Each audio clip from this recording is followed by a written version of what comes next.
Всем привет! В этом видео судьба снова занесла меня в Манилу. Сначала я погуляю по неблагоприятным районам, а потом прокачусь на побережье, где познакомлюсь с прекрасной девушкой Лесли.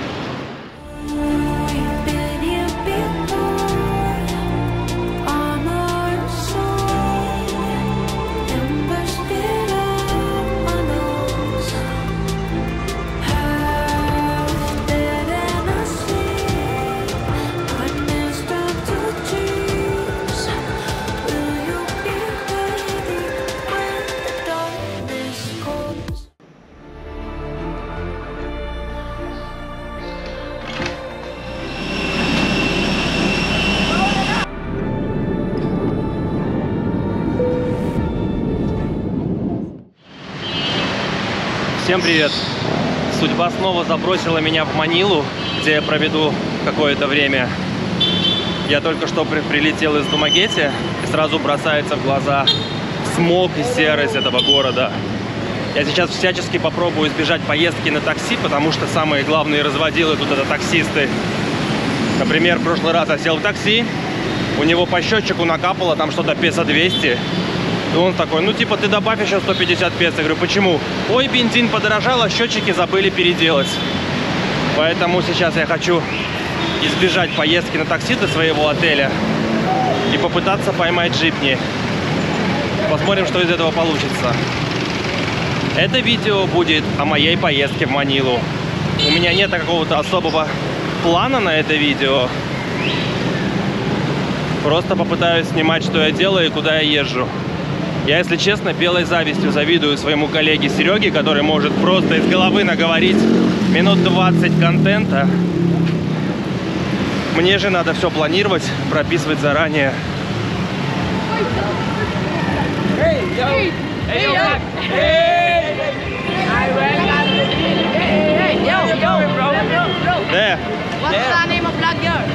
Какие-то чуваки сразу напали на меня.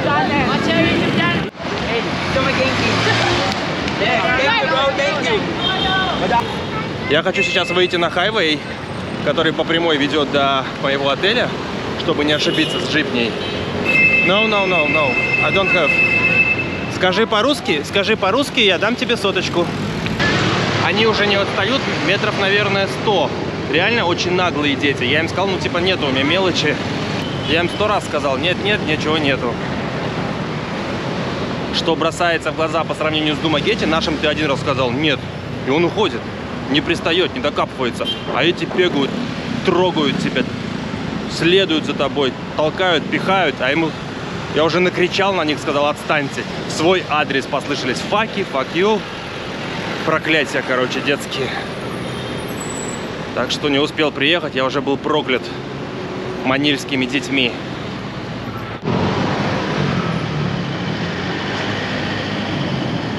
Вонь здесь стоит дикая, прям запах бьет в нос. И смог, очень серый город, очень много смога. Забыл дома зарядку, и сейчас у парня у какого-то на улице просто купил за 100 песо переходник. Я надеюсь, он будет работать.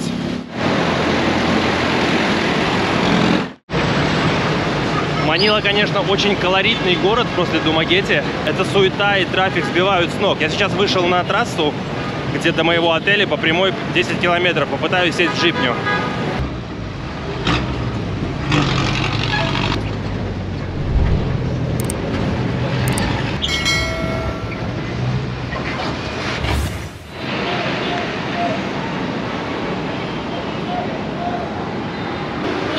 Должно быть, это памятник советскому солдату. Для моего ума всегда неведомая задача, как пользоваться общественным транспортом в незнакомом городе. Но для себя я примерно делаю так. Нахожу на карте какой-то объект, который находится недалеко от пункта моего назначения. Например, торговый центр, либо какой-то памятник, либо какой-то большой значимый объект в городе.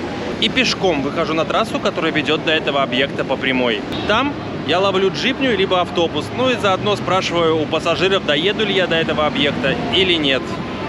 Потому что как пользоваться джипнями в Азии, как пользоваться автобусами, я понять не могу. Особенно если нахожусь в незнакомом городе.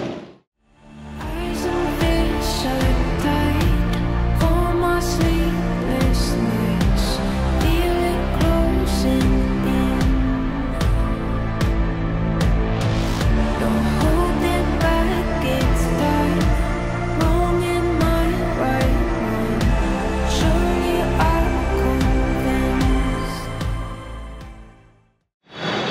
Конечно, инфраструктура в мегаполисах на Филиппинах совсем не предназначена для пешеходов.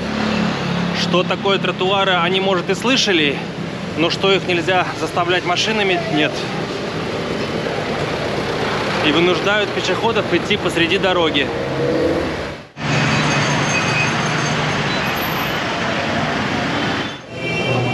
Я так понимаю, это район Чайна-тауна. Здесь просто человейник. Люди, машины, байки, все перемешалось в единый поток. Я такого муравейника давно не видел. Да и никогда, наверное, такого муравейника не видел. Если Чайна-таун, то, наверное, должны быть все улицы очень узенькие, чтобы все люди вот перемешались. Просто жесть какая-то.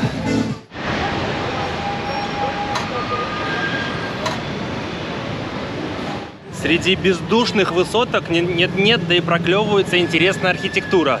Особенно вот церкви. Наверное, это испанские старые церкви. И вот с другой стороны тоже посмотрите.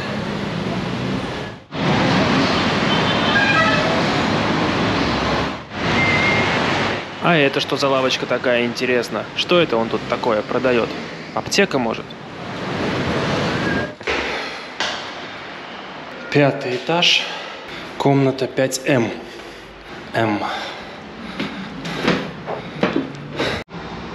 Стандартная рубрика «Обзор жилья». Я снял этот отель за 900 песо, заранее забронировал на сайте Agoda, или Agoda, как правильно. Это сеть отелей Red Doors, которые мне уже давно полюбились и которые я предпочитаю бронировать как в Сибу, так и в Маниле. Они достаточно простые, но тем не менее чистенькие.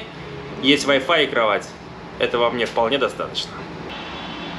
Комната, конечно, очень маленькая, но в принципе достаточно комфортная. Переночевать одну ночь мне вполне сойдет. Особенно в Маниле и за 900 песо.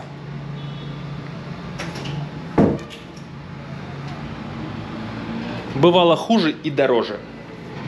Покажу прикол. Обычно все мокрые помещения в квартирах, отелях, домах делают ниже, чем основное жилье, чем жилое помещение. А на Филиппинах туалет на пьедестале, чтобы вся водичка стекала вот сюда. Ну, им виднее.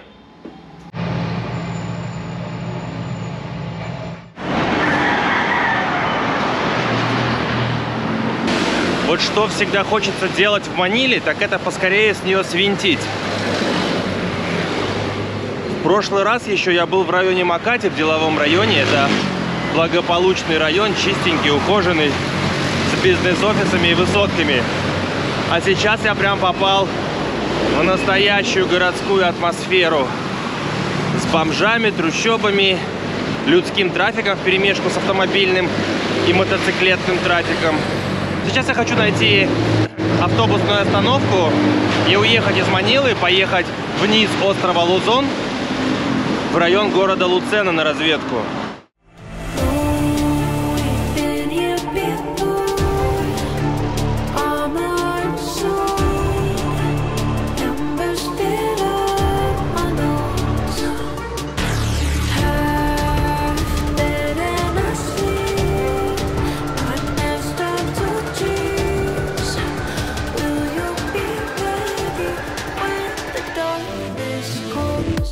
Ошибся немножко с терминалом, приехал не на тот терминал, поэтому за 200 песо пришлось взять трайсикл, чтобы он отвез меня на нужный терминал. Я сейчас сижу в автобусе и жду, пока он тронется. Автобус до Луцены, это где-то 4 часа от Манилы.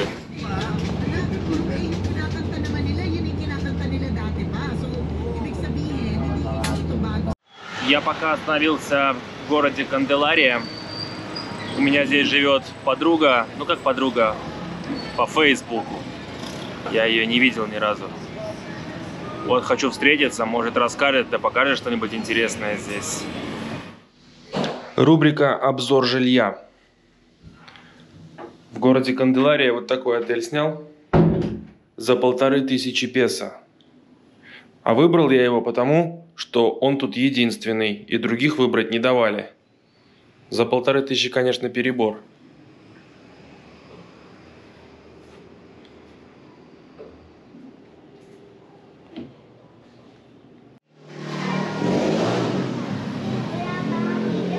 What is the best sellers food here in your place? Loming Batangas. Lamin Batangas. Yeah. Is many people here? Yeah.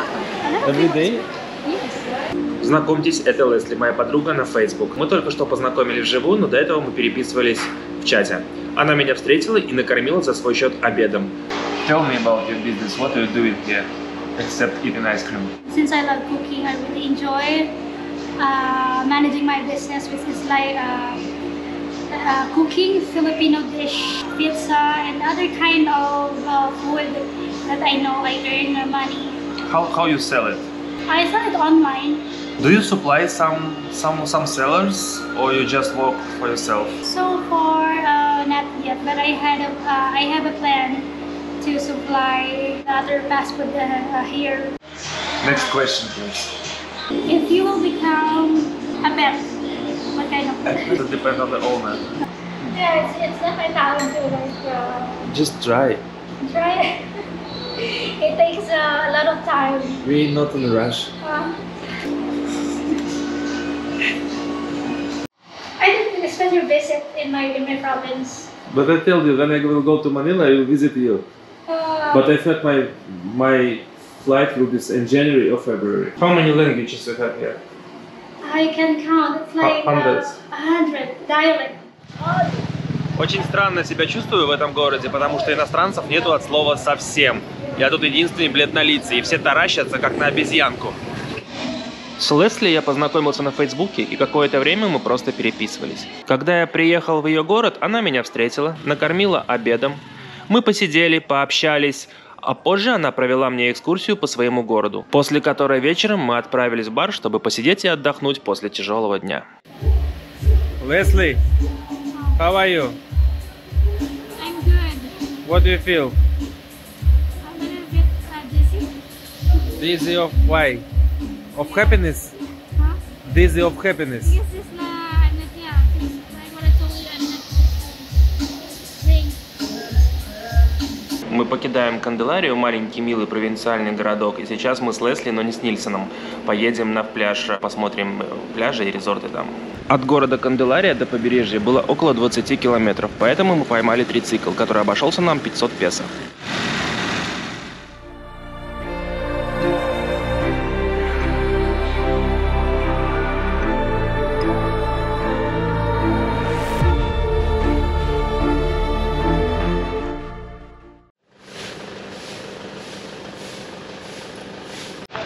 Я сейчас, получается, в самом низу провинции Кизон, на побережье. С микрокрасоткой Лесли мы остановились в резорте Параиса до завтра. А завтра я возвращаюсь обратно в Манилу. Сейчас покажу вам резорт. Не скажу, что дешевый. Здесь никого нету, только одна пара отдыхает. Why nobody here? You have to touch balls of the giraffe. Make a wish. Wow, that's too much. Make a wish. Wish. Clothe ourselves in light, hoping we'll survive. Won't raise a white flag, 'cause I'll die on the shield, 'cause they're coming for the kill. Even though my mind is reeling still. Oh, we've been here before. On our soul, embers fill up my lungs. Half dead and asleep, nightmares start to dreams. Will you be ready when the darkness comes? А песочек здесь тоже черный. Ничего удивительного, такой же, как и у нас. Вчера прикол был. Зашли с микрокрасоткой Лесли в бар. Ну, уже вечером покушать. Взяли по коктейлю Blue Gavain, по-моему, называется, синий такой. Сидит такая, отпила чуть-чуть. Что-то, говорит, я ничего не чувствую. Позвала официанта, говорит, а что вы мне тут алкоголя не добавили совсем? Он говорит, так это легкий напиток. Сидела, выпила один коктейль и ударилась лбом об стол. Вырубила девчонку. Как бы смешно это ни звучало, вот такой домик, шалаш или что это, сняли за 2000, за 2000. Это борщ, конечно. Но тут других вариантов нету. Тут, конечно, туалет на улице, душ на улице. Резорт огромный. Видно, что раньше тут было полно активности. Коттеджики, и прям территория у него большая. Но видно, что его времена прошли уже. Мы заехали в три резорта по пути. Один закрыт, второй там что-то вообще там 5000 за ночь. Наверное, такой же домик. Но уже устали куда-либо ехать, остановились тут. 2000 за такой шалаш, это, конечно, борщ. Его построить стоит 2000. А вот так этот шалаш выглядит внутри. Вентилятор, кровать.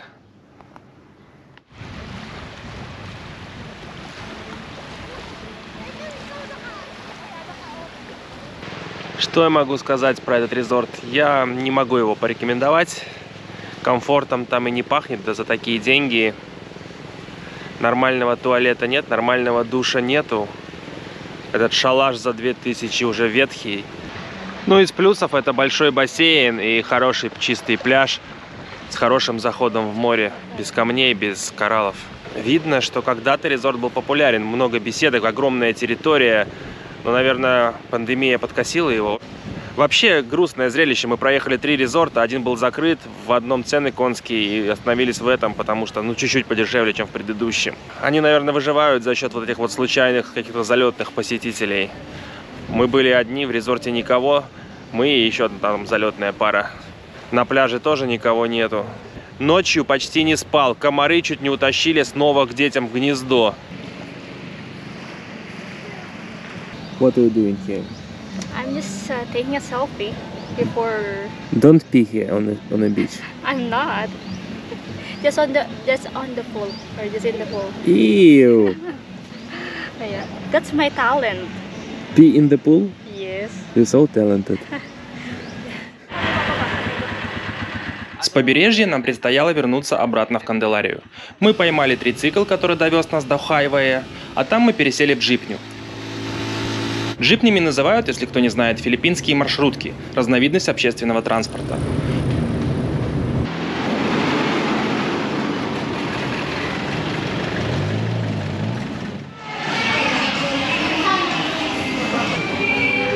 Почему-то все трициклы в этом районе не рассчитаны на высоких людей, в отличие от наших бисайских. Приходится ехать, скрючившись, как в позе зародыша. Уже в Канделарии мы пообедали, а дальше я попрощался с Лесли до следующего раза и сел в автобус до Манилы.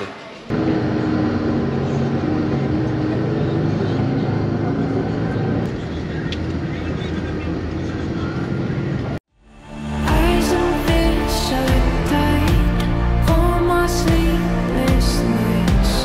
Feel it closing in. Don't hold it back, it's tight. Wrong in my right one. Surely I'll convince. Я покинул побережье и снова вернулся в Манилу, но уже один. Манила, конечно, очень тяжелый город.